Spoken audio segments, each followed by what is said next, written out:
যুক্তরাষ্ট্রের বিদায়ী president Joe বাইডেনের সাথে হোয়াইট হাউসে প্রথমবারের মতো সাক্ষাৎ করলেন নবনির্বাচিত প্রেসিডেন্ট ডোনাল্ড ট্রাম্প। শান্তিপূর্ণভাবে ক্ষমতা হস্তান্তরের দীর্ঘ ঐতিহ্যের অংশ হিসেবে বুধবার স্থানীয় সময় সকালে ঐতিহ্যবাহী ওভাল অফিসে বৈঠক শুরু করেন তারা।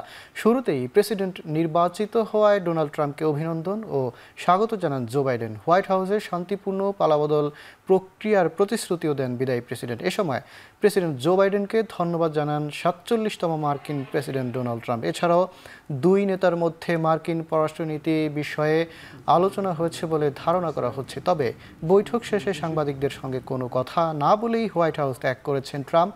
এর আগে ফ্লোরিডা থেকে ব্যক্তিগত বিমানে ওয়াশিংটনে পৌঁছে প্রতিনিধি পরিষদের রিপাবলিকান নেতাদের সঙ্গে বিজয় উদযাপন করেন তিনি। President of the United States, Donald J. Trump.